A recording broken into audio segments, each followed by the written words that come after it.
এভাবে দেখা উচিত। এই শহর থেকে মানে আমাদের কলকাতা অপরিচিত লন্ডন হয়ে যাচ্ছে। অতএব গরিবের ওপর নানা স্তরে নানাভাবে আক্রমণ আসছে, তাদের ধাওয়া করা হচ্ছে, তাদের জীবিকার থেকে তাদের বঞ্চিত করা হচ্ছে। আর রিক্সা মানে মনে রাখতে হবে সেটা এই প্রত্যন্ত শহর এবং শহরতলির লাইফলাইন। এখানে বাচ্চারা স্কুলে যায়, অসুস্থ মানুষ যায়, বৃদ্ধ বৃদ্ধারা যায়। এটা তো ঠিক সবার তো মোটর গাড়ি নেই বা সবার এসব ব্যাপার নেই। হ্যাঁ, কাজেই এটা একটা অন্যায় ব্যাপারেই বলতে পারি। এবং এইভাবে যদি চলে তাহলে কিন্তু অনেক গন্ডগোল হবে।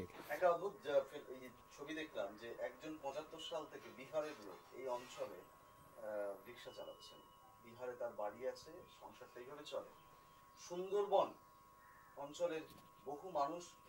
হ্যাঁ, এটাকে সমর্থন করতে পারে না। কলকাতা লন্ডন হবে হোক, পার্ক স্ট্রিট লিন্ডসে স্ট্রিট হোক, আমাদের যাদবপুর বেহালা ঠাকুরপুকুর এগুলোকে ছেড়ে দিয়ে। কারণটা কি? কারণটা কি? মানে আপনি আপনি মানে কারণটা হচ্ছে যে এগুলো হচ্ছে ভুল আরবানাইজেশন। হ্যাঁ, এবং urbanisation with a class bias. যেমন সাউথ সিটি তৈরি হয়েছে, class bias obviously. ৩৫ lakh ৭০ lakh টাকা দিয়ে কে যাবে ওখানে? বড় লোকরা যাবে।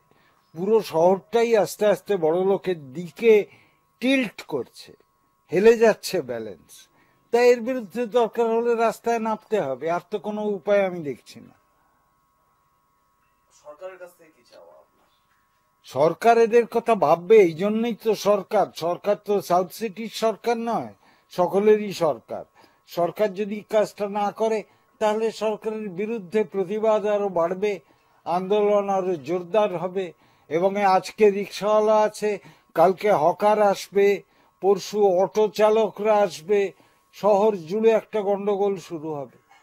অন্তত দেখা যাচ্ছে যে মূলত পুলিশ প্রশাসন দিয়ে এটা করা হচ্ছে। হ্যাঁ, পুলিশ দিয়ে করা হচ্ছে, এবং কলকাতা পুলিশের আন্ডারে যেই গেছে অমনি আমরা যেটা ফিল করছি, রিক্সা ভাড়া বেড়েছে, অটো ভাড়া বেড়েছে। ওয়াই? কেন? হ্যাঁ, এই সমস্ত দিক দিয়ে একটা অটোর জাস্টিফিকেশন আছে, তারা ৫ জন নিতে পারছে না, ৪ জন নিচ্ছে। হ্যাঁ, কিন্তু যাই হোক, আমাদের উপর তো চাপটা বাড়লো।